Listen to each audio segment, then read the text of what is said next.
Shalom to Tom Gal, the representative of WJC, the World Jewish Congress, to Geneva, to the UN.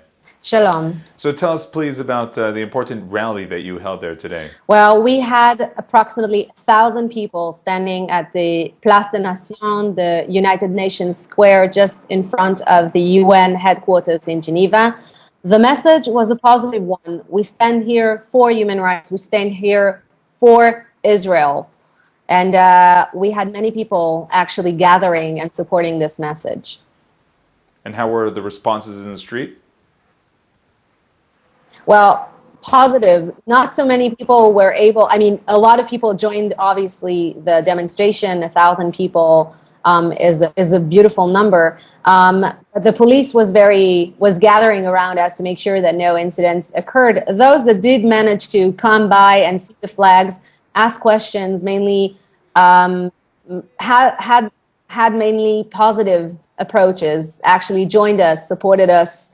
It was nice to see that. It was nice to see such support and such a great appreciation of the work that we've been doing. So you were out there together with the Israeli flags. What can you tell us about the atmosphere at this rally? The atmosphere was a good one. It was a very positive one. It was an understanding that we stand there to support the state of Israel. It was not to discriminate or bash or go against anyone. It was really to show the UN, to show the world that something is absurd, that this is nonsense, singling out, putting on the stand just one state without taking into consideration not only that Israel is a democratic state, not taking in consideration that it has an independent investigatory system, but actually that it faces a terrorist organization, a well and recognized one, and that this council, the Human Rights Council, is on a regular basis singling it out,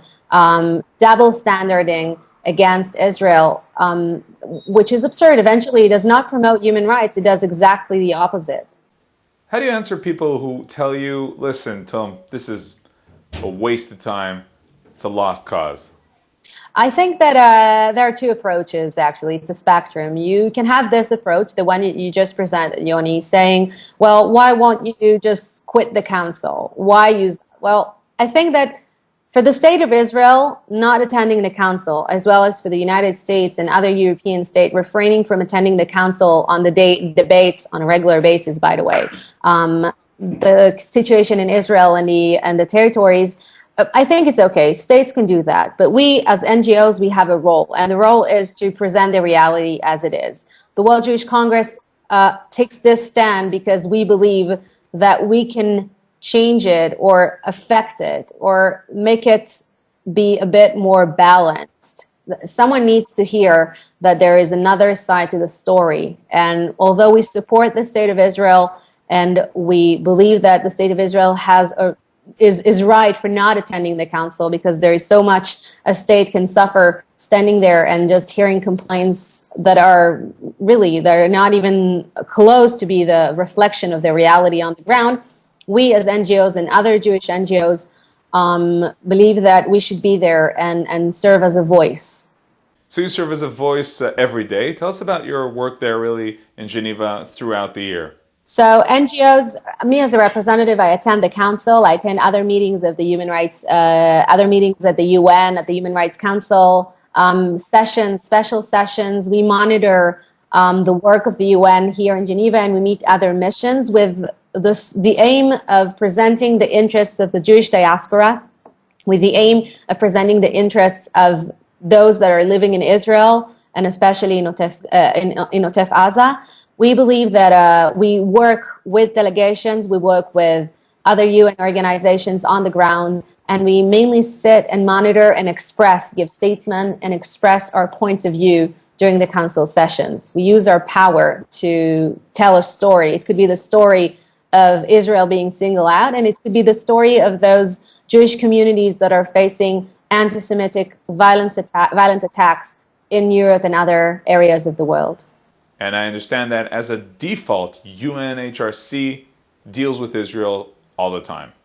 Oh, yeah, definitely. So the Human Rights Council has an agenda, and it has 3 sessions going on through the year on a regular basis. And in those sessions, it goes through its agenda. It has 10 items. Among those, one of those items, there is item 7. Item 7 is an item dedicated solely for the State of Israel. And this is not only unfair, it's a double standard. For Yemen, for Syria, for Cuba, for Iran, there is no item. They're all monitored under the same item 4, which is an item on situations requiring attention of the Council. Israel is the only state that has been singled out on a regular basis and that has been debated.